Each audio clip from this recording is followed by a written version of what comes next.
tal? Muy buenas tardes. Les damos la bienvenida a esta sesión número 5 de Educación y Movimientos Sociales. Les damos la bienvenida a quienes están de manera presencial, pero también a todas aquellas personas que se están conectando a distancia y que después replican esta serie de programas o clases magistrales desde el canal de YouTube de la UPN. Bueno, pues como siempre, un gusto enorme porque tenemos invitados e invitadas de lujo, como lo han visto en las últimas sesiones, y hoy no es la excepción.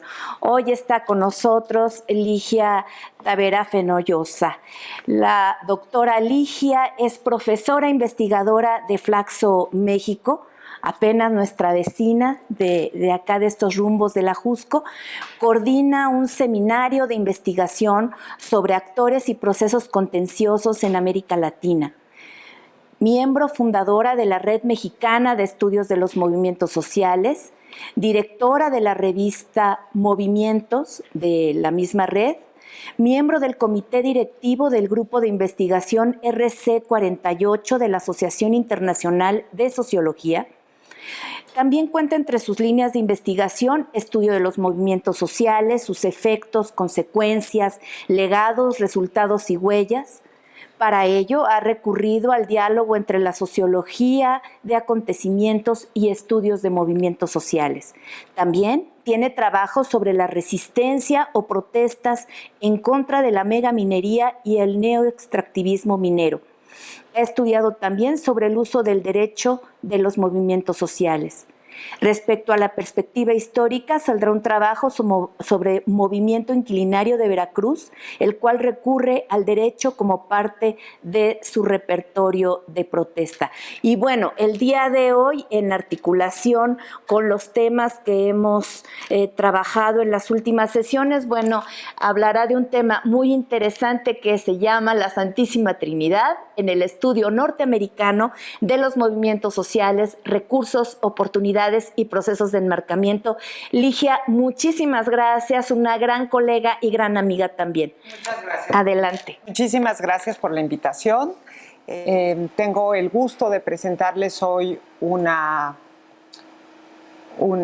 charla, una clase a la que he titulado La Santísima Trinidad en el estudio norteamericano de los movimientos sociales, recursos, oportunidades y procesos de enmarcamiento. El título de la charla ya los ubica inmediatamente en la producción desde los Estados Unidos, en la producción norteamericana en el estudio de los movimientos sociales, y la siguiente lámina, la siguiente diapositiva, los ubica en el contexto histórico, intelectual, que antecede a estas teorías que vamos a revisar esta tarde. El contexto histórico intelectual, ustedes ya lo conocen porque ya lo vieron en otra de las presentaciones, concretamente en la presentación del doctor Sergio Tamayo, está asignado por las teorías sobre el comportamiento colectivo. Estas teorías que vamos a revisar hoy son una respuesta a las teorías que dominaron el estudio de los movimientos sociales en Estados Unidos en la década de los 50, 60 y hasta finales de los 70. Estas teorías, como ustedes recordarán, tienen un sello, un matiz psicosocial, más que politológico o sociológico. Tienen hay un énfasis importante en la idea de ruptura, de quiebre o de breakdown, como el contexto estructural en el que surgen los movimientos sociales, y están, digamos, muy ancladas en dos dicotomías, en dos ejes. Un eje sobre la acción, que es el eje de la racionalidad y irracionalidad, y otro eje sobre, más institucional, sobre justamente acción convencional o caminos, rutas, vías convencionales versus vías no convencionales de la acción. En este contexto, que es el dominante, pasan varias cosas. Por el lado de la producción intelectual, se publica en 1965 un libro que es muy, muy importante, ya han escuchado de él en otras sesiones, que es La lógica de la acción colectiva de un economista, Mancur Olson. Este libro se publica a mediados de los 60. Y lo seleccioné porque sienta las bases de los ejes analíticos de las 3 teorías que vamos a revisar esta tarde. Esas 3 pilares tienen que ver con supuestos sobre la acción, con supuestos sobre el sistema político, la sociedad. Son los grandes supuestos que están detrás de las teorías específicas que vamos a revisar. Si las teorías anteriores enfatizaban la dimensión psicosocial, la agresión, la frustración, la alienación, estas teorías se orientan más hacia un modelo de acción centrado en la racionalidad. En la racionalidad, medios, fines, en los cálculos de un ser racional, de una persona, un modelo, ¿no?, de decisión racional. Para los autores que vamos a revisar y las teorías que vamos a ver, la acción colectiva no difiere gran cosa de la acción convencional. Se rige por principios muy parecidos. Claro, hay críticas a esto, las vamos a ver también más adelante, pero el supuesto es que la acción colectiva no es irracional, no es de gente zafada, loca, alienada, es otra ruta de un comportamiento perfectamente racional. Y además, hay otra dimensión importante que lo articula, que es la dimensión de los intereses individuales versus los intereses colectivos. Esto lo trata Olson en su libro de manera muy clara. Y no lo plantea para los movimientos sociales, pero es inspiración para los movimientos sociales, esta reflexión en torno a la tensión entre intereses individuales e intereses colectivos. ¿Cómo pasamos de los intereses individuales a los intereses colectivos y por lo tanto también a la acción colectiva? Para Olson, compartir situaciones de agravio no es suficiente para la acción. Que un grupo de personas tengan intereses comunes no asegura la acción, no es automático. Hay un proceso para él de motivar a la acción. Es economista, recuerden que es economista, entonces aquí la clave son los incentivos. ¿Cómo le damos incentivos a los individuos, a las personas, para que se unan a una acción colectiva? Para que defiendan de manera colectiva sus intereses, porque los intereses se pueden defender de manera individual. Y aquí la gran pregunta es cómo defendemos los intereses juntos. Entonces, para Olson, la clave, siendo economista, es le damos incentivos a la gente, porque la gente va a hacer un cálculo racional. ¿Me conviene o no participar en esta acción colectiva? Y me conviene, acuérdense, bajo este modelo de racionalidad económica, me conviene cuando los beneficios son mayores a los costos, ¿no? Entonces hay un cálculo, ¿le entro o no le entro? ¿Participo o no participo? Y la teoría económica, economicista de la racionalidad de la acción nos dice, sí participo siempre y cuando los beneficios sean mayores a los costos, porque tiene costos participar en una acción colectiva, en un movimiento, costos de tiempo, costos de recursos, etc. Y esto va a permear a las teorías que vamos a ver a continuación. Al mismo tiempo que hay estos, digamos, la publicación de este libro y de otros materiales, pero digamos, sintetiza una reflexión sobre la acción colectiva, hay referentes empíricos nuevos. Entonces ya no son los movimientos de masas ¿no? De los años 30, por ejemplo. Ya no es la Gran Depresión, el crack del 29 y los movimientos que genera, ¿no? Las manifestaciones que genera, colectivas. Tampoco son los grandes movimientos totalitarios, ¿no? Tenemos otros referentes empíricos que también influyen en nuestra forma de pensar y de entender a la acción colectiva y a los movimientos sociales.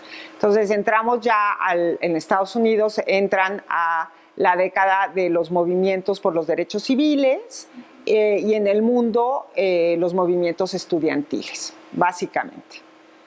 Estos movimientos también obligan a repensar categorías analíticas para entenderlos mejor. Entonces, por un lado está lo que se produce, el pensamiento que se va construyendo, la teoría que se va construyendo, y por otro lado está lo que está pasando en la sociedad norteamericana y en el mundo en general. Para explicar a los movimientos sociales de los 60s y los que siguen, van surgiendo, ¿no? A través de las décadas, tres grandes teorías que se centran en tres dimensiones. Para que exista un movimiento, la pregunta es, ¿cuándo, por qué, cómo surge un movimiento social? Aquí todavía el efecto, las consecuencias, las huellas, los legados no es tan importante, porque primero hay que entender cuándo, cómo y por qué surge, ¿no? Y entonces tenemos tres conceptos claves: oportunidades, recursos y marcos de interpretación. Tenemos entonces tres ámbitos importantes: el ámbito de la política, el ámbito social, organizacional, y el ámbito de la interpretación de las ideas, de los sentidos.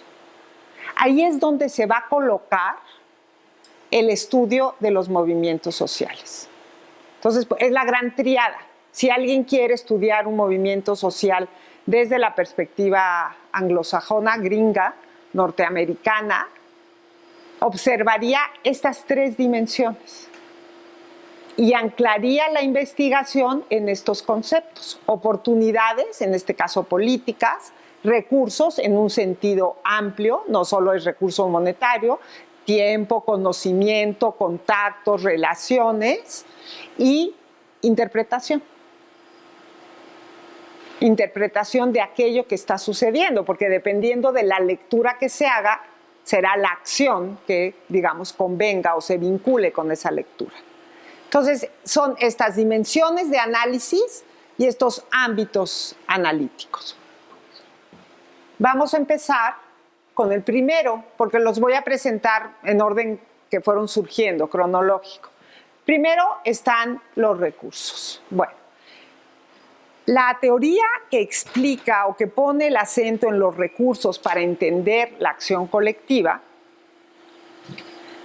y queda muy bien, ¿no? Si la acción colectiva es racional y hay costos y hay beneficios, pues entonces hay que hablar de recursos. La teoría se llama la teoría de la movilización de recursos, y en negro está el artículo seminal, el primer artículo, el artículo que da, digamos, origen a la perspectiva. No es que no hubiera alguno que otro antes, Overshall había escrito algo antes, pero este artículo es el artículo que establece los lineamientos básicos de la perspectiva.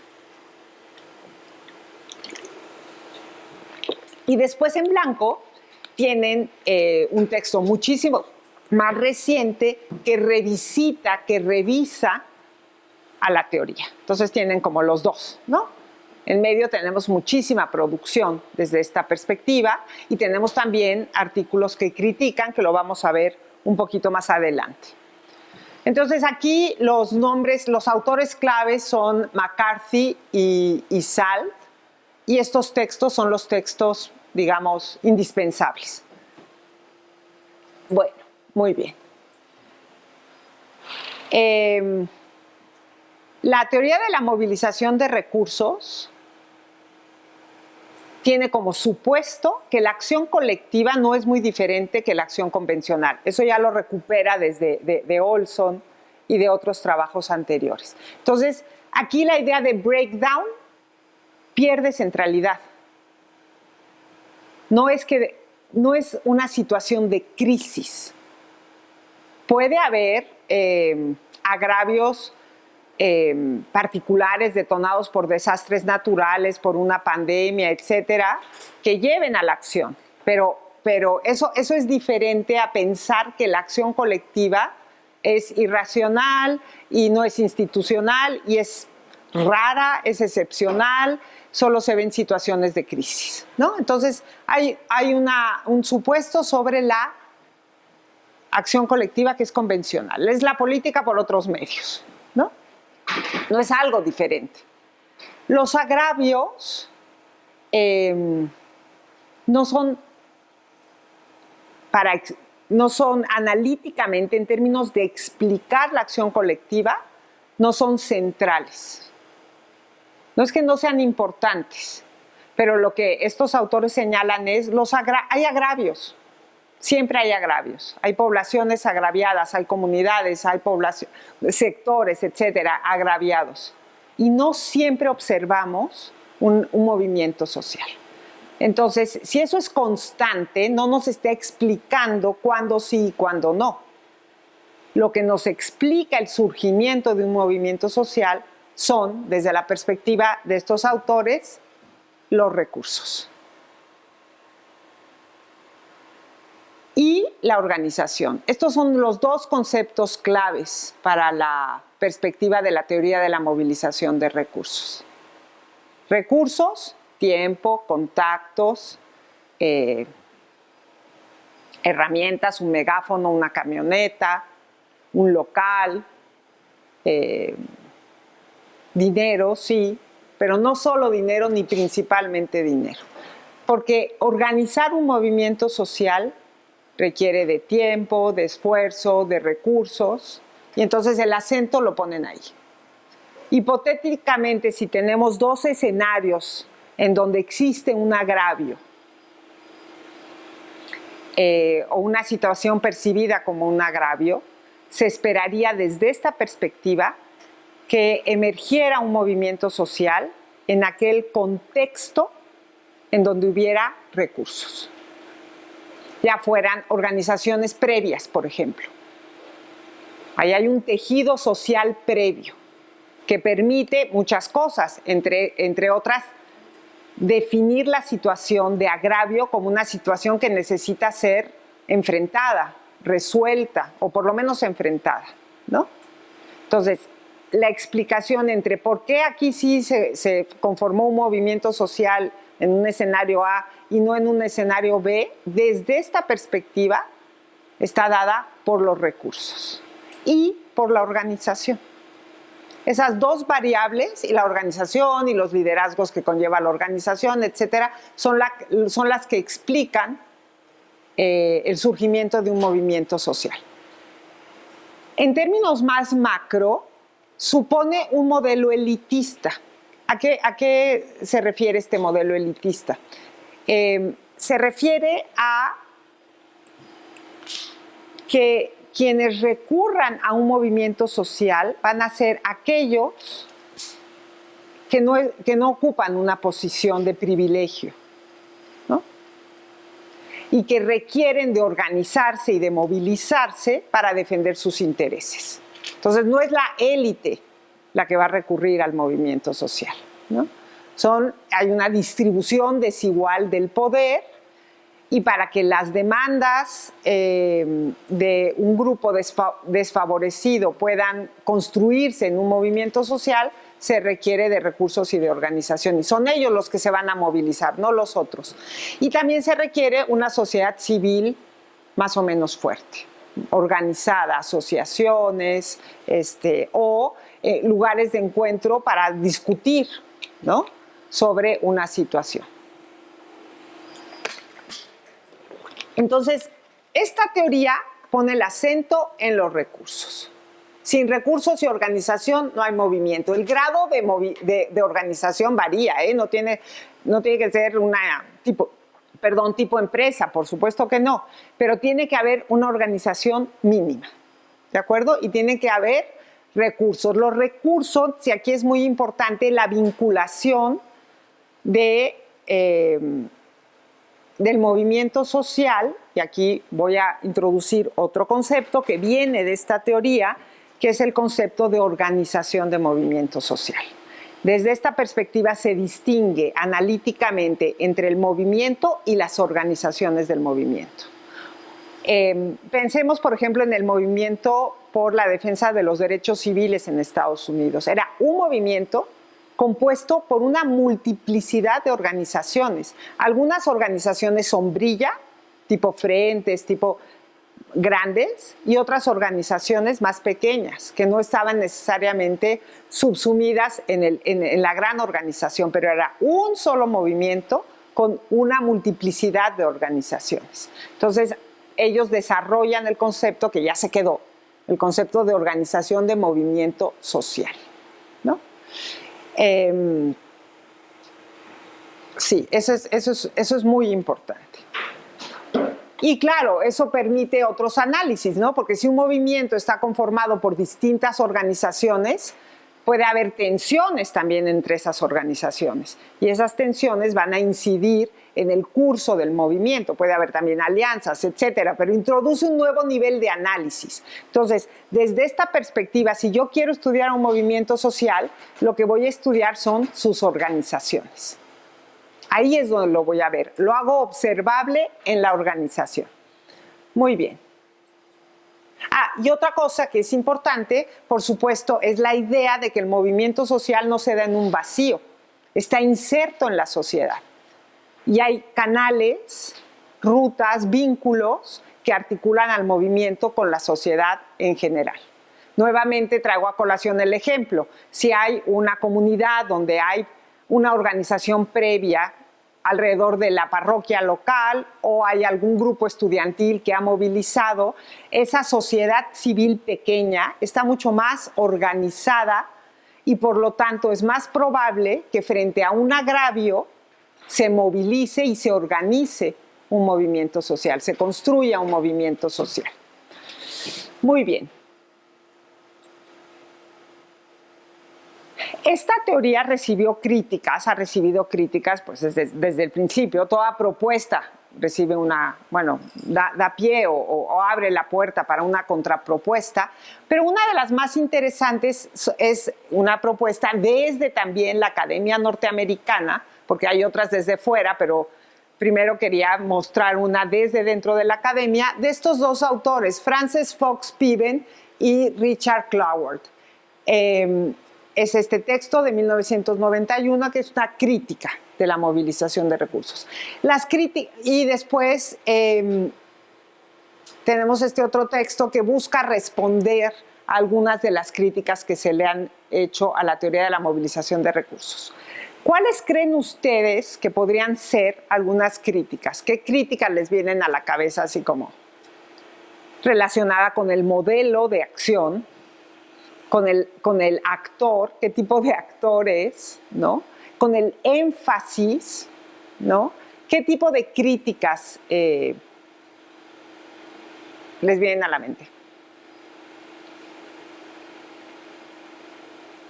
Racionalidad, organización, recursos. ¿Les parece que son suficientes para entender a un movimiento social? ¿O hay otros procesos? ¿No? Entonces, vamos a pasar al siguiente. ¿Alguien quiere decir algo ahorita o después? Después, ok. Entonces, vamos a pasar a la siguiente propuesta, que es prima hermana de esta, que son las oportunidades políticas. ¿De acuerdo? Estos mismos autores, junto con otros, aquí los autores a recordar son Tarrow, Tilly, McAdams, Salt, etcétera, se dan cuenta pues que los movimientos sí necesitan organización, etcétera, etcétera, etcétera, pero se dan en un contexto político. no solo es mirar hacia adentro del movimiento, porque lo que habíamos visto es una propuesta que mira sobre todo hacia adentro del movimiento. Cómo se organiza, cómo se toman las decisiones, qué recursos tienen. Sí, los vínculos con la sociedad, pero no ve el sistema político. No ve que el movimiento surge en un entorno político determinado, ¿no? Y entonces dicen, chin, tenemos que agregar otra dimensión, una dimensión un poco más externa al movimiento, que es la política. Y entonces se desarrolla lo que se conoce con varios nombres, la teoría del proceso político, la teoría de las oportunidades políticas, después derivó en la política contenciosa, pero la idea es básicamente la misma. El artículo seminal aquí es un artículo de un politólogo que publica a principios de los 70s un texto en el que compara la protesta a nivel nacional en Estados Unidos y se pregunta por qué aquí hay más protesta y por qué aquí hay menos. En este estado se protesta más y por qué en este estado se protesta menos. Y él no busca la explicación en los recursos, él busca la explicación en el contexto político. Entonces hay contextos que facilitan la acción colectiva, la construcción de un movimiento social, y hay contextos que dificultan. Pero aquí la mirada ya se movió de adentro, de la organización, líderes, recursos, etcétera, afuera. Y entonces tenemos este modelito, ¿no? O la teoría de las oportunidades políticas. Sigue siendo importante, o sea, siguen siendo los mismos supuestos, los agravios no son centrales, la acción institucional y convencional, el estudio de los movimientos sociales se inserta en este tipo de acción, sigue habiendo un modelo elitista, pero aquí cambió este globito, este óvalo. Aquí ya entra el Estado con mucha fuerza, cosa que no aparecía en la diapositiva de la movilización de recursos, no tenía un lugar central. Aquí ya tiene un lugar central. Y desarrollan un concepto que es el concepto de estructura de oportunidad política. Este concepto ha sido definido, operacionalizado, etcétera, por varios autores, pero hay cierto consenso sobre dos dimensiones del concepto. ¿De qué estamos hablando cuando hablamos de estructura de oportunidad política? Estamos hablando de dos cosas, básicamente, instituciones políticas y relaciones entre actores políticos. Y eso nos lleva a dos dimensiones. Una dimensión que es más estable e institucional, y otra dimensión más dinámica y de carácter coyuntural. Entonces tenemos dos digamos, la estructura de oportunidad política tiene dos bracitos. Uno estructural, institucional, qué régimen político es, por ejemplo, y otro más coyuntural, vinculado a ciertos eventos, por ejemplo, ¿no? Entonces aquí tenemos el grado de apertura del sistema político. ¿Qué tan receptivo es el sistema político a las demandas de la población? ¿Qué tantos canales existen para que la gente resuelva algún agravio, alguna situación, para que canalice una demanda? ¿Qué tan estable es el régimen político y cuáles son las capacidades estatales? En particular, la capacidad y la propensión a reprimir.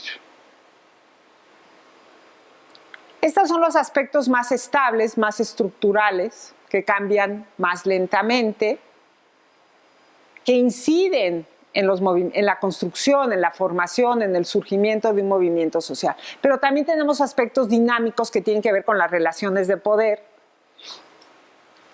Entre otros, si hay conflicto o división en las élites, ahí se abre una ventanita, ¿no? Cuando hay conflicto o división en las élites. Pero también si hay aliados entre las élites, aliados del movimiento, o sea, son las relaciones políticas. Para estos autores, desde esta perspectiva, esta es la variable que explica el surgimiento de un movimiento social. Más que los recursos, son las oportunidades políticas. Bueno, pero esas oportunidades están ahí. se crean, se perciben, se construyen o se aprovechan nada más. Eso ha sido parte de la discusión. ¿Dónde estoy? Aquí estoy. Ok. Entonces, algunas de las cuestiones que se discuten en torno a la teoría de la movilización de recursos. Es una variable, surge como una variable para explicar. Aquí, todo lo que quieren estos colegas es explicar el surgimiento de un movimiento social. Nos invitan a ver distintas dimensiones.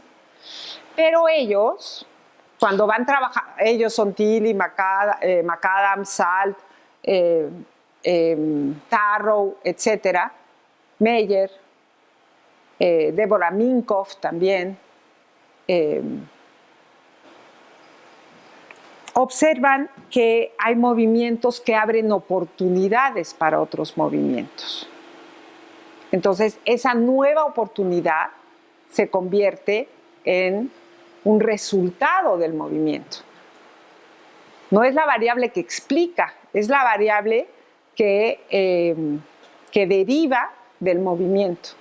Entonces, abren oportunidades para otros movimientos. Y eso creo que puede quedar muy claro con la idea de ciclo de protesta, ¿no?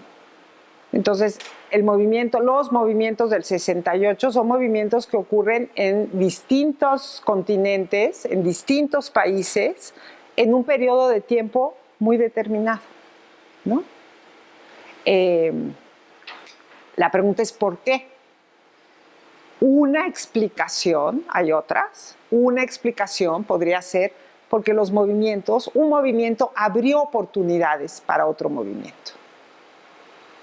Debilitó al régimen, por ejemplo, mucho en esta lógica, ¿no? Debilitó al régimen. Pues ahora es el momento porque hay un debilitamiento que es favorable para nosotros, movimiento. Es más favorable que el adversario, en este caso generalmente el Estado o quien sea, si hay una situación de debilidad, pues tienda a negociar más, tienda a acceder a las demandas, etcétera. ¿De acuerdo? Entonces, ya no es solo una variable independiente, es también una variable dependiente y una variable intermedia. Se complejiza el análisis. También hay una variable internacional. La teoría se construye a nivel nacional, pero se ha ido desarrollando para incluir también oportunidades a nivel internacional, con la misma lógica, el mismo argumento, simplemente a otra escala. Y también oportunidades a nivel subnacional, ¿no? Un cambio en un presidente municipal de un partido más favorable a atender ciertas cuestiones, ¿no? Entonces, ahí hay una estructura de oportunidad política a nivel subnacional más favorable. La alianza entre los líderes de un movimiento y un gobernador, por ejemplo, que comparte la visión sobre no al fracking, por poner un ejemplo. Ahí hay una oportunidad política a nivel subnacional. Se preguntaban algunos de los teóricos de la teoría de oportunidades políticas y críticos, bueno, pero eso de las oportunidades es como una ventana que está abierta y entonces yo voy a entrar, o ¿cómo es? ¿No? Entonces viene la discusión sobre aprovechar una oportunidad que se presenta o un trabajo de percepción, de una construcción de una oportunidad. Entonces, una lectura de la realidad en clave de oportunidad. Este es un buen momento. No es solo que esté ahí, sino que es un trabajo de construcción de sentidos. El concepto se ha ido ampliando. Entonces hay quienes hablan de oportunidades culturales. Contradicciones entre valores y prácticas. Me puse unas siglas y ahora ya no me acuerdo qué quieren decir. Sí. Contextos en donde hay lo que se llama un agravio impuesto de manera súbita, ya lo decía antes, ¿no? en inglés es Suddenly Imposed Grievances. No es cualquier agravio, es un agravio que se presenta y se impone de manera sorpresiva, ¿no? Y otro tipo de situaciones que no tienen que ver necesariamente con alianzas, con apertura del régimen, sino con cuestiones más culturales.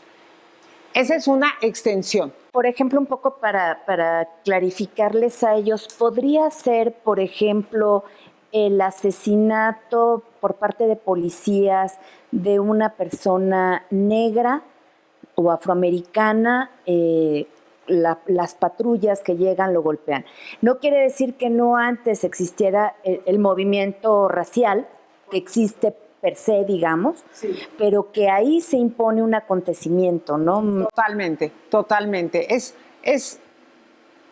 un evento o un acontecimiento, un punto de quiebre, también lo pueden ver como la gota que colmó el vaso, ¿no?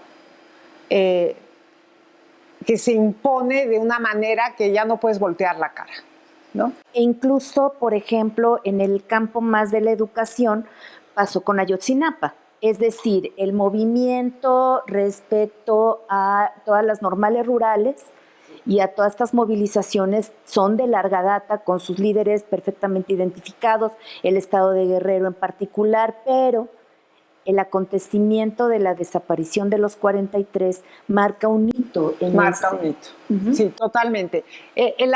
Una de las características del acontecimiento, son varias, pero una de las características es una ruptura.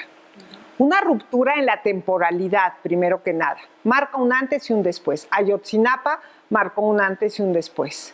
Y el caso ahora de Frank Lloyd marcó un antes y un después.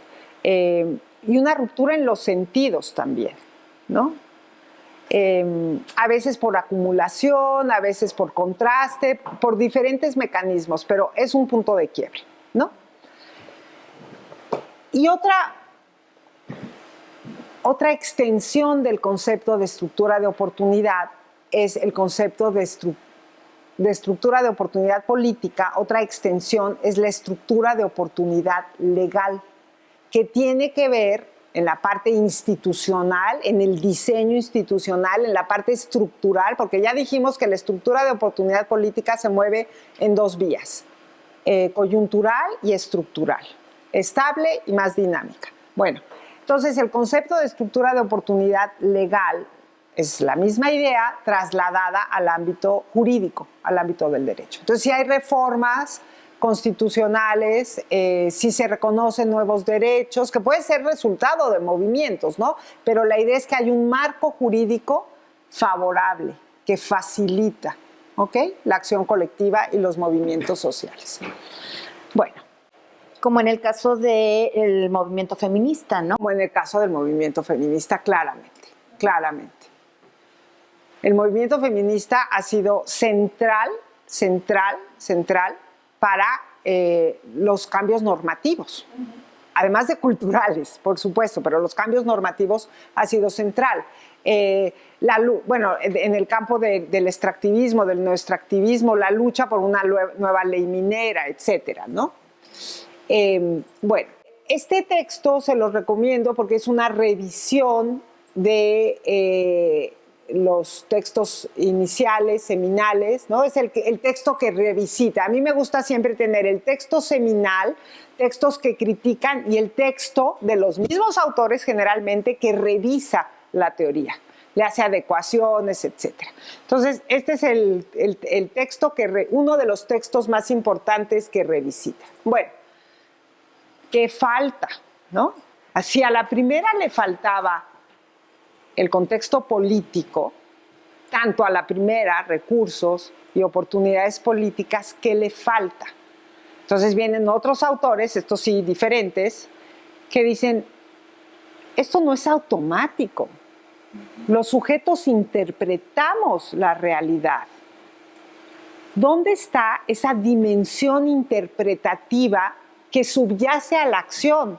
¿Dónde está la experiencia que orienta a la acción? y entonces desarrollan el tercer elemento de la Trinidad, de la trilogía, de la triada, que son los marcos de interpretación. Los procesos interpretativos dan lugar a lo que se conoce en inglés como framing processes o processes. La idea de frame, de marco, viene de Goffman, un sociólogo, que ellos retoman y en lugar de hablar de marco, hablan del proceso de enmarcamiento y son muy claros en apuntar la importancia de una mirada procesual en el estudio de los movimientos sociales, ¿no? Y aquí el texto seminal es este, de 1986, el que está en negro. Después hay señalo dos textos más, un texto que es una crítica interna de uno de los mismos autores que funda, que construye esta perspectiva, y después está el texto que revisita 20 años después a la teoría de los procesos de enmarcamiento. Aquí también se le ha traducido como marcos de sentido, etc. Bueno, esto de la acción, si es institucional, si no es institucional, si es convencional, no les importa. El régimen político, si es elitista, si es pluralista, si es democrático, si no es democrático, tampoco les importa. El Estado tampoco les importa.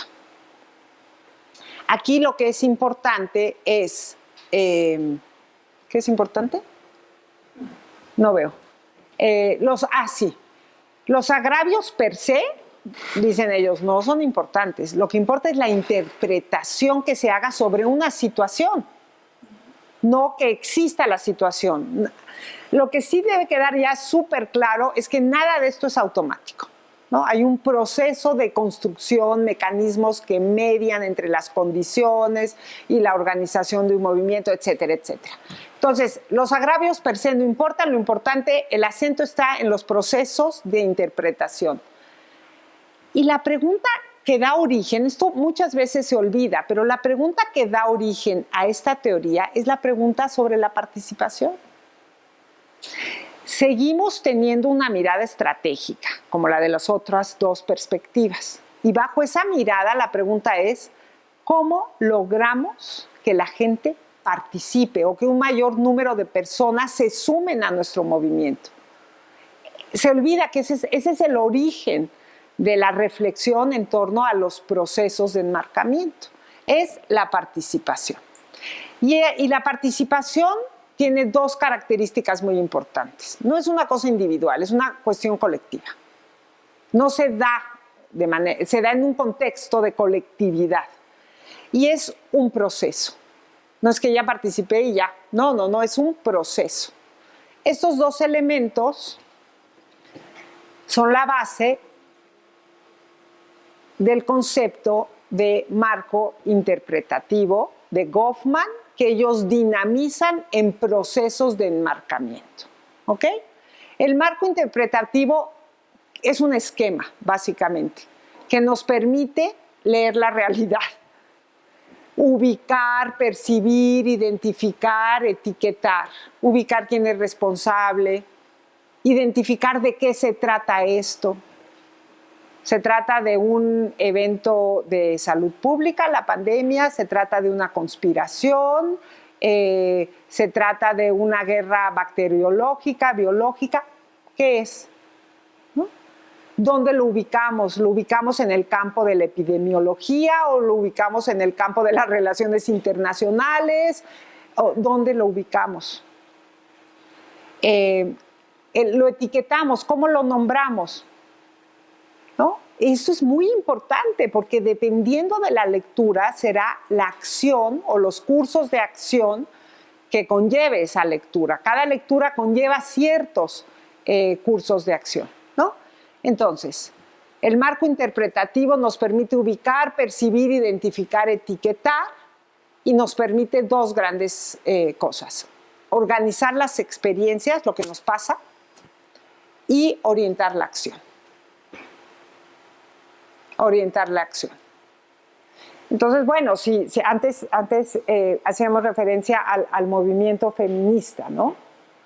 Una de las grandes aportes de los movimientos feministas, hay muchísimos, pero quizá uno de los primeros es etiquetar ciertas relaciones y situaciones como violencia sexual o como acoso sexual. Ubicar esas relaciones fuera del ámbito doméstico. Es una cuestión pública. Si lo dejamos en el ámbito doméstico, los cursos de acción son unos. Si lo sacamos del ámbito doméstico y lo ponemos en la esfera pública, los cursos de acción son otros. En primer lugar, el colocarlo, el ubicarlo en un espacio público interpela directamente al Estado. En segundo lugar, si interpela al Estado, conlleva la creación de política pública, de instituciones públicas, un instituto, no sé si se sigue llamando así, el Instituto Nacional de las Mujeres. Pues no existiría si eso no fuera público, si fuera privado, ¿no? Entonces, no es menor este proceso de interpretación. Y el movimiento feminista, entre otras cosas, y yéndome a varias décadas atrás, empieza a tipificar, a entender, a leer ciertos comportamientos y ciertas relaciones en clave feminista, en clave de poder, en clave de violencia, etc. Bueno, ¿en qué consisten los procesos de enmarcamiento? Básicamente, los procesos de enmarcamiento están orientados a vincular los marcos interpretativos de las personas, de los individuos, con los marcos interpretativos de la organización del movimiento social. Ese es el proceso que ellos llaman de alineación de marcos entre organizaciones e individuos, porque ¿qué queremos? Que los individuos participen en la organización del movimiento. ¿Ok? Entonces, ese es el proceso. Cuando se habla de alineación de marcos, se habla básicamente de eso. Bueno, hay distintos procesos de alineación de marcos. Hay 4 principalmente. Se los puse en inglés porque las traducciones varían mucho. Pero el primero es bridging, no. Y nuevamente, no es casual que usen ing, la forma del verbo. No hablan del bridge, del puente, sino del ing, del verbo de vincular, hacer puente, ¿no? Entonces, puentear los marcos. Bueno, pues se oye muy mal, pero es eso. Puentear, hacer un puente, establecer un puente entre marcos, ahorita los explico. Amplificar un marco interpretativo, ¿de acuerdo? Extender el marco o transformar el marco. Esos son los mecanismos de alineación. Y subrayo la palabra mecanismos porque las teorías anteriores son muy estáticas. Esta teoría, y ahora entonces, bueno, frente a esta crítica de falta de dinamismo, etcétera, esos mismos autores que veíamos al principio, tanto de la movilización de recursos como de las oportunidades políticas, desarrollan lo que en inglés se conoce como la política contenciosa y la dinámica de los procesos de lucha, de protesta, ¿no? Entonces se llama contentious politics, porque seguimos en la misma.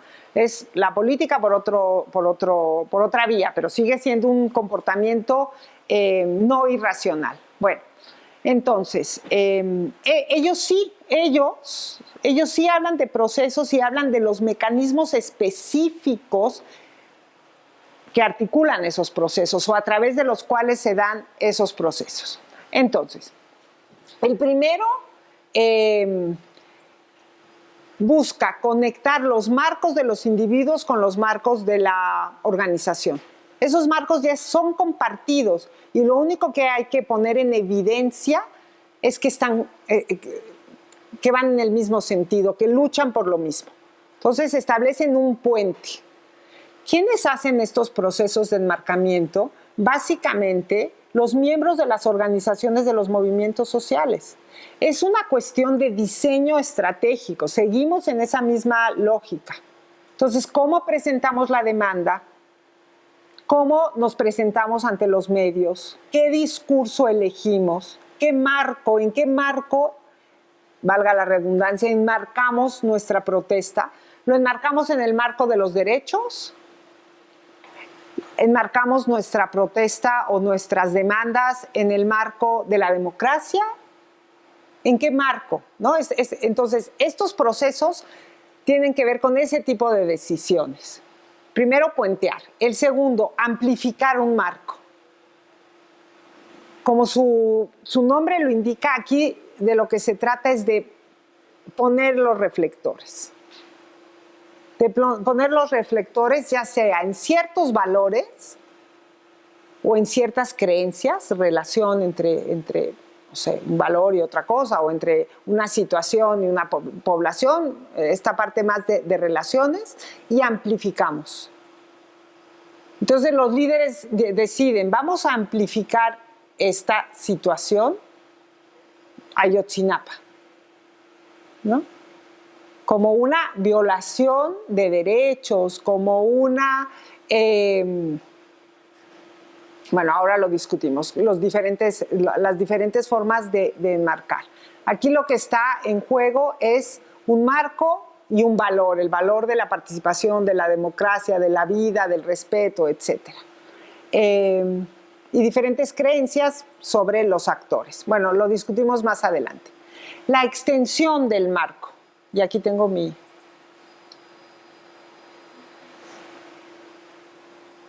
Algunas veces los movimientos tienen una demanda que de manera primaria se articula con un marco que no es muy conocido, por ser novedoso, por tener un lugar un poco marginal. Entonces, el movimiento nuevamente recordemos que la idea es atraer a la mayor cantidad de simpatizantes, de participantes, de aliados, etcétera. Lo que necesita hacer es salirse de ese marco primario, ampliarlo a un marco que ya esté establecido, ¿no? Entonces aquí viene una idea importante, que es la resonancia de los marcos interpretativos y los marcos maestros. Los marcos maestros son esquemas discursivos, narrativas, que ya nadie discute, o que se discute poco, ya socialmente legítimas. Entonces, por ejemplo, un marco, ¿qué se les ocurre? ¿Qué marco? Un marco que ya casi nadie disputa. Pues el marco de los derechos, o el marco de la democracia. Nadie va a decir, no, pues es que, bueno, nadie. A lo mejor el de los derechos es, los derechos son importantes, el Estado tiene que velar por los derechos se deben respetar, etcétera, etcétera, etcétera. Se deben ampliar, no debemos hablar solo de derechos individuales, también de derechos colectivos, hay otros sujetos de derecho, etcétera. Es un marco maestro. Entonces, si yo movimiento, incluyo o fraseo o construyo mi narrativa en clave de derechos, va a resonar más. Va a resonar más. Va a generar menos resistencia, más aceptación, etcétera, ¿no? Entonces, es este tipo de estrategia que se busca para lograr la mayor participación y simpatías. Y otra cosa, la mejor cobertura de los medios. Hay otro aspecto, otra dimensión aquí, que son los medios y la cobertura de los medios sobre, la cobertura de los movimientos sociales por parte de los medios. Y después hay el proceso más radical, digamos, es la transformación. Es la transformación de los marcos. Entonces, una situación objetiva que es leída de una manera No, bueno, pues así es la relación del jefe con la subordinada. No, esto no es la relación del jefe con la subordinada. Esto es acoso o violencia, ¿no?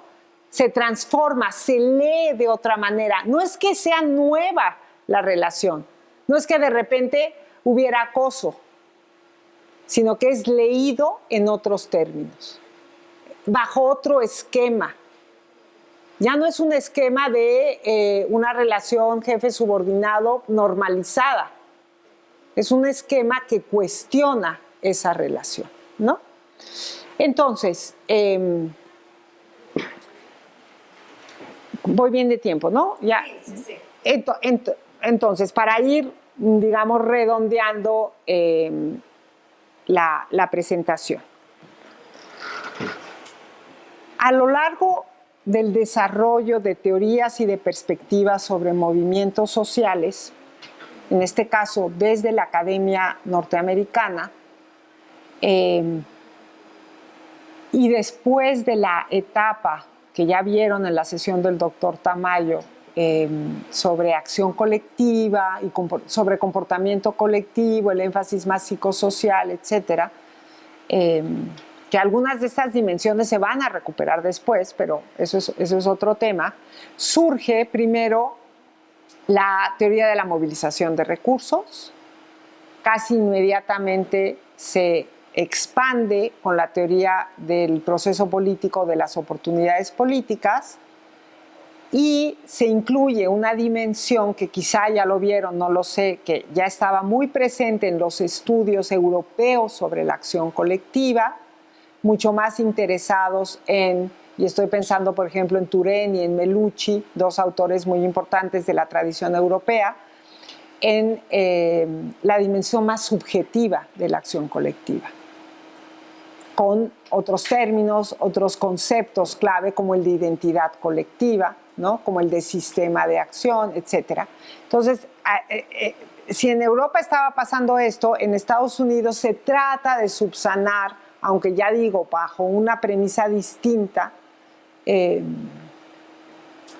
la falta de incorporación dentro de las explicaciones de los movimientos sociales de la dimensión ideacional, de la dimensión subjetiva, a través de la teoría de los procesos de enmarcamiento. Esas tres teorías, teorías, ámbitos, conceptos, oportunidades, recursos, marcos interpretativos, conforman el corazón de los estudios sobre movimientos sociales en Estados Unidos, que después se han ido refinando atendiendo a las críticas, sobre todo, ya lo decía antes, a las críticas sobre el determinismo, sobre la falta de dinamismo en las explicaciones, que deriva en la política contenciosa, que seguramente tendrán una charla sobre eso después. Pero estos tres elementos persisten, ¿no? Estos tres elementos persisten a la fecha y son centrales desde esta corriente de estudios sobre movimientos sociales para entender a los movimientos sociales, para entender la protesta. Si empezaron con investigaciones que se centraban en yo voy a explicarlo solo con la oportunidad política, yo voy a explicarlo solo con los recursos, yo voy a explicarlo solo con los procesos de enmarcamiento, cada vez vemos que las investigaciones incluyen al menos dos o los tres de estos aspectos para tener una mirada más abarcadora sobre los procesos que dan origen, sobre todo, a un movimiento social. Ahora bien, el tema de los efectos, de las consecuencias, de los impactos también ha sido tratado por algunos de ellos y la teoría de las oportunidades políticas también, así como la teoría de la movilización de recursos, etcétera, también han sido movilizadas para explicar el éxito, el fracaso, los resultados de un movimiento social. En ese sentido, también se han extendido. Podemos pensar en el trabajo de Gamson, uno de los primeros en preocuparse en preguntarse por los efectos. Bueno, y todo esto, ¿a qué nos conduce? ¿no? ¿Qué resultados, qué incidencia, qué impacto, cuáles son los legados políticos, culturales, sociales, a nivel biográfico, ¿no? A nivel de los activistas, a nivel de las estructuras de los movimientos sociales? Entonces Gamson recupera la dimensión de la organización y dice, pues es que depende mucho de la organización, ¿no? Y de las tácticas y estrategias que siga un movimiento. Las oportunidades políticas. ¿Por qué el movimiento nuclear en Europa tuvo distintos resultados si se compara Francia con Alemania, con Reino Unido, ¿no? Entonces hay autores que dicen, bueno, es que la estructura de oportunidad política era distinta. Con esto quiero simplemente señalar que si bien la pregunta de origen que detona el pensamiento o la elaboración de estas teorías es cómo, cuándo y por qué, ya se ha ampliado a con qué resultados, ¿no? Cómo entendemos los resultados de la acción colectiva. Creo que son teorías útiles, ¿no? En general, creo que es bueno siempre pensar en estas dimensiones al analizar un movimiento social, preguntarse por el contexto político, jurídico también ahora, cultural, ¿no? Estas grandes estructuras que envuelven a los movimientos. Preguntarse también por la parte interna, la vida interna de las organizaciones de los movimientos sociales, qué recursos, qué alianzas. En el caso, por ejemplo, del movimiento urbano popular, hay muchas anécdotas muy interesantes que ilustran la importancia de los recursos y del tejido social que rodea a una situación, en este caso, a un agravio repentino, como fue el sismo del 85. Había colonias en el centro de la ciudad que ya tenían un trabajo de organización previo importante. Y había colonias en las que ese trabajo previo de organización era muy incipiente o no existía. En donde observamos que los damnificados fueron capaces de organizarse con mayor rapidez y con mejores resultados, justamente ¿en dónde creen? Pues en las colonias en donde había un tejido social previo, ¿no? Que se movilizó frente a la emergencia. Incluso observamos cómo hay activistas, hay miembros de organizaciones previas, sobre todo vinculadas a la parroquia de Los Ángeles, en la colonia Guerrero, que van a otras colonias a llevar su conocimiento, su capacidad de organización y suplir ese tejido que no estaba suficientemente articulado, ¿no? Organizaciones que fueron capaces de construir, como ellos lo llaman, muchísimas más acciones de viviendas, porque el hermano de uno de los líderes trabajaba en el sector bancario, les dio el tip de que la bolsa, y pudieron meter su dinero y sacarlo a tiempo y construir más acciones de vivienda. Entonces también son importantes los recursos, ¿no? Y los procesos de enmarcamiento, bueno, creo que esos son mucho más, viajan más fácilmente.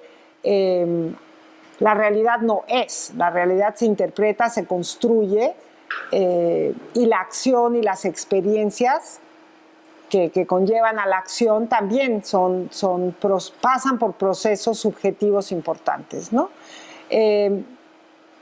Por supuesto, estas no son las únicas ni necesariamente las mejores herramientas teóricas para el estudio de los movimientos sociales, pero me parece importante conocerlas y tener claridad sobre los supuestos de la acción, del sistema político, de la relación Estado-sociedad civil, etcétera, los supuestos sobre la acción individual, ¿no? Y conocer tanto sus alcances como sus limitaciones. Y bueno, yo lo dejaría y lo abriría para preguntas o comentarios. Claro que sí, Ligia, muchísimas gracias. Como siempre lo decimos, aprendemos mucho en cada sesión. Es muy interesante lo que nos acabas de plantear. Yo le daría la posibilidad a quienes están de manera presencial si tienen alguna pregunta, o también nos podemos ir con todas las personas que tenemos aquí en conexión. No sé si alguien se anime o si no, me aviento yo porque tengo ahí alguna inquietudcita por ahí que plantear. ¿Quién dijo yo? ¿Todavía no nos animamos? Bueno, no tampoco. Sí, ahorita no tengo acá. Ligia, respecto a lo que hemos estado viendo en las sesiones anteriores y otras cosas que han leído, etcétera, desde tu punto de vista, a partir de esto que estás planteando, ¿qué cuestiones distintas, ventajas o desventajas tú encontrarías entre otros enfoques, particularmente frente a la lectura latinoamericana? Porque también ahí tenemos una particularidad de cómo es que han tendido a interpretarse ciertos o estudiar ciertos procesos, ciertas movilizaciones.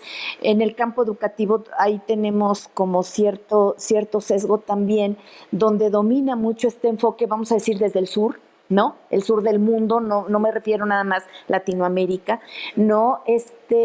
¿Tú cómo lo contrastarías? A ver, creo que lo primero que te diría, Lupita, es que estas teorías, bueno, fueron producidas en un contexto social y político muy distinto al latinoamericano. Y eso hace que no viajen tan bien. En particular, creo que la centralidad del Estado en América Latina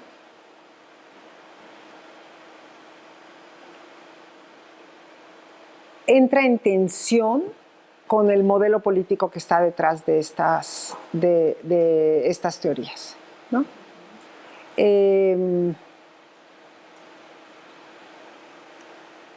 En estas teorías el papel del Estado es más el de árbitro, y en nuestros países el Estado es pues omnipresente, es el territorio, es el adversario, no es el árbitro, digamos, ¿no? También lo es, digamos, pero mucho menos. Entonces, ahí creo que hay una dificultad importante, ¿no? Una dificultad importante para trasladar estas reflexiones al contexto latinoamericano. Eso por una parte. A mí personalmente creo que ese es uno de los ejes más importantes. El papel del Estado y la centralidad del Estado en América Latina obliga a reflexiones de otro tipo.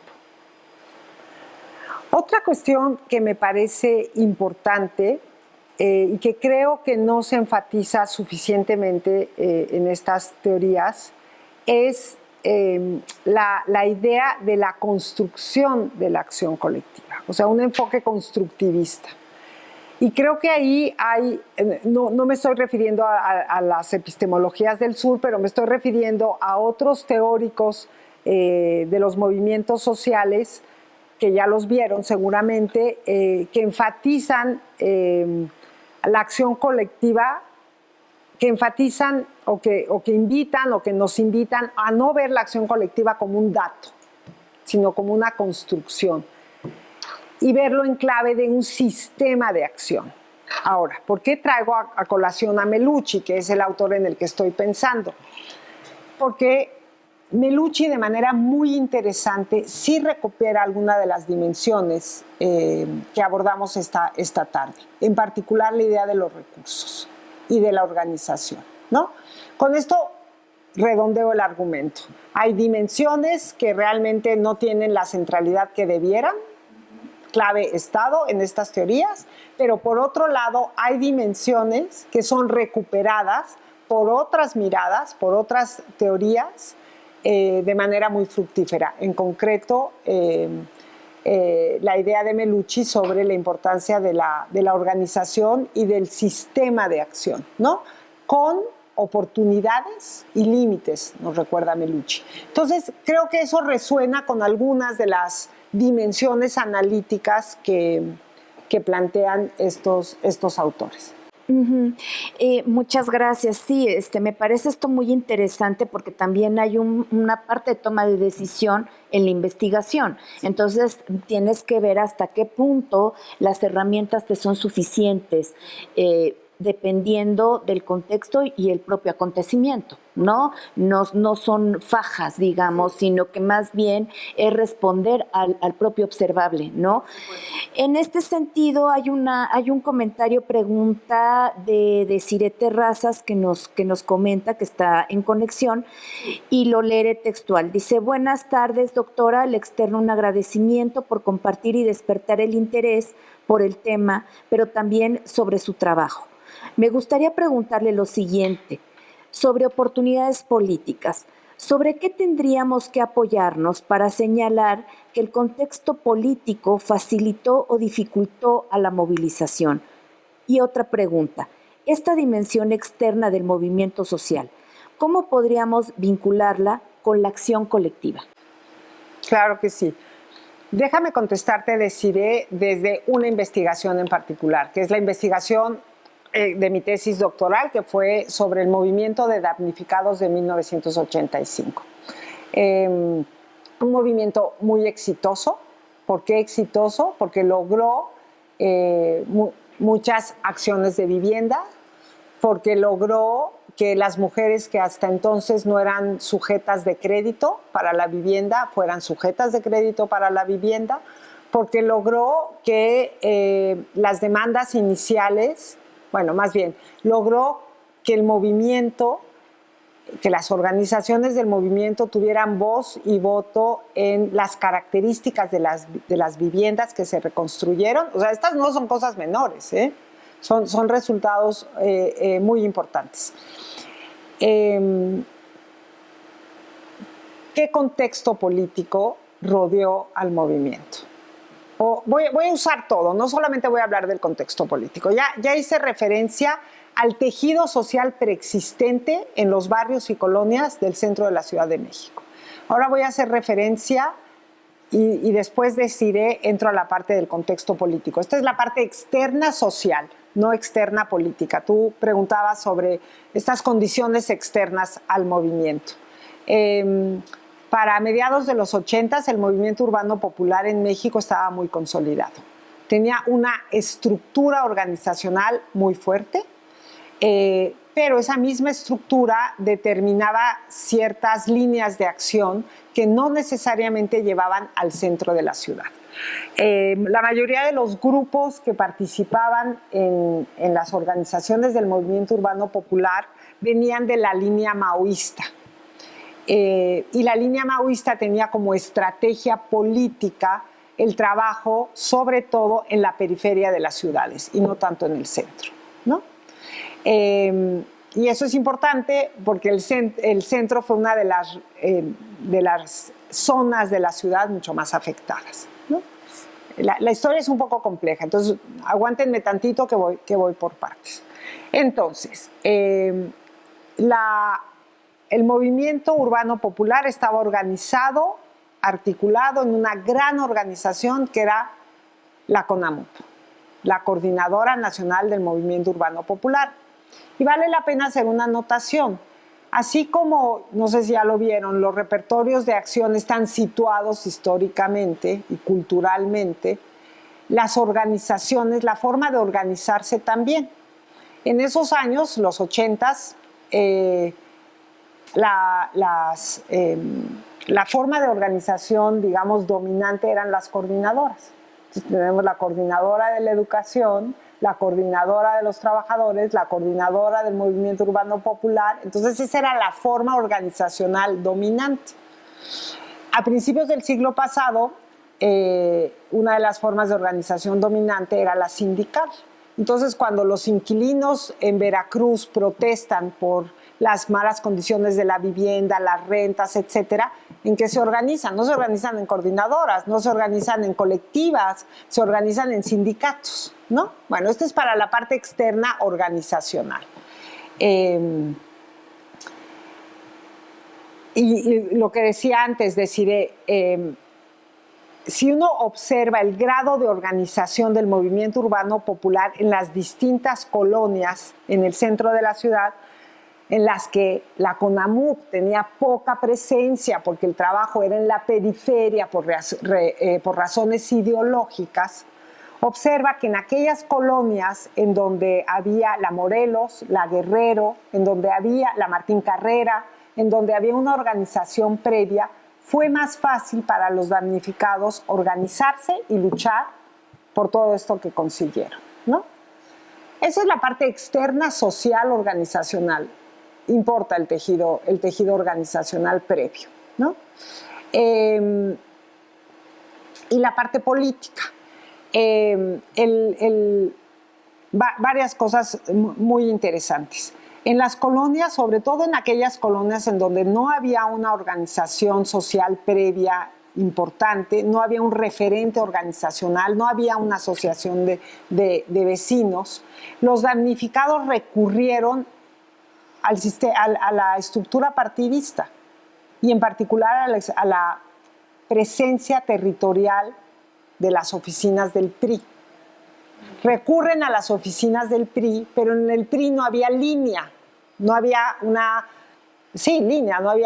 dirección de qué hacer. Pero la primera respuesta de las vecindades, de los pobladores, de las colonias, etcétera, fue acudir a las oficinas del PRI en la colonia. Pero al no obtener respuesta, y eso tiene que ver con el sistema político, ¿no?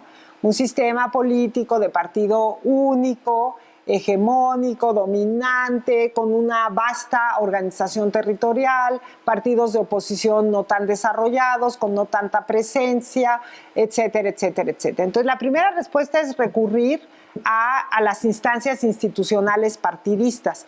Al no haber respuesta, si hubiera habido respuesta, la historia hubiera sido otra, ¿eh? Otra. Si los comités territoriales del PRI hubieran atendido las demandas de los damnificados en ese momento, el movimiento urbano popular no hubiera podido entrar. Pero como no lo hacen, el movimiento urbano se reconfigura y, bueno, pasan muchas cosas, pero los activistas del MUP, gente consolidada, con tradición, con trayectoria, con expertise, llegan a las colonias. Y esto no es espontáneo, requiere de organización, requiere de trabajo político, requiere de trabajo organizativo y consolidan a las organizaciones. En un momento, además, en que hay una crisis de legitimidad del gobierno de Miguel de la Madrid. A nivel nacional, pero también a nivel internacional, una gran presión. Esta es la estructura de oportunidad política internacional que se manifiesta en aliados que se manifiestan en críticas al manejo, a la corrupción, etcétera, y que apoyan directamente al movimiento y que contribuyen a debilitar al movimiento. Y esto es importante porque el movimiento urbano popular nunca había sido recibido por el Ejecutivo Federal, nunca en la vida. Y el movimiento, en parte por la crisis de legitimidad que se da en ese momento a consecuencia del mal manejo del desastre, logra una entrevista con el presidente y logra después meter su pliego petitorio y lograr con lo que empecé, ¿no? Acciones de vivienda, mujeres sujetas de crédito y condiciones de vivienda. Creo que la propuesta inicial, no me lo tomen así a pie juntillas, era como de 45 metros cuadrados las viviendas y las subieron a 68, 70 metros cuadrados, ¿no? Entonces ahí el contexto social y político externo, porque como bien lo decía Desiree, esta noción de oportunidades políticas es externa al movimiento, ¿no? Y digo, hay otros procesos de resignificación muy interesante que estas teorías no tocan, ¿no? Cómo se resignifica al habitante o al residente de la Ciudad de México. ¿Cómo se vincula eso con la falta de derechos políticos, etcétera, ¿no? Hay muchos otros procesos. Yo preguntaría nada más si hay algo por acá, porque ya tenemos el tiempo encima. Sí, claro. Ya tenemos el tiempo encima y también creo que es muy importante comprender todo esto que tú estás planteando también significa cómo el movimiento también genera política, ¿no? Totalmente. Y ese es un elemento muy importante que nos interesa en esta relación movimiento-educación, porque tenemos muchos ejemplos en el contexto educativo de este tipo de procesos. Lamentablemente el tiempo se nos acabó. Por supuesto que tenemos esto pendiente para invitarte a otras discusiones más respecto a todo esto, porque también tenemos ahí una situación pendiente que hemos estado pensando a propósito de otra tesis que hay por ahí que está en curso, hablando del movimiento urbano popular, y es qué pasó con las escuelas que se declaran en pérdida total, tanto en el movimiento del 85, el terremoto del 85, como en el del 17, ¿no? Ahí hay todo un tema en el que se vincula el asunto de la ciudad, el asunto de las escuelas en derrumbe, el propio movimiento de padres. Exacto, el movimiento de padres es interesantísimo, el derecho a la educación. Ese es un punto, porque es de este marco amplio del que tú hablas, el marco maestro, Claro. Un derecho central en el cual se circunscribe muchos movimientos, aunque no surjan de la educación, es el derecho a la educación, ¿no? Entonces todo esto sería muy interesante platicar. Del acontecimiento, ¿no? Como un detonador y un elemento que contribuye a la politización de la educación. Claro, y yo creo que respecto a los trabajos que tú has hecho también, sobre todo este tema del activismo legal, sí, sería muy interesante platicarlo un día en relación a lo educativo, que me parece que también sería muy importante. Con gusto. La clase de hoy fue más pensada no desde lo que yo hago, que no es necesariamente bajo estas premisas teóricas o enfoques teóricos, sino que me parecía un elemento interesante como referente, ¿no? En el panorama de teorías y de enfoques. No es lo que yo hago.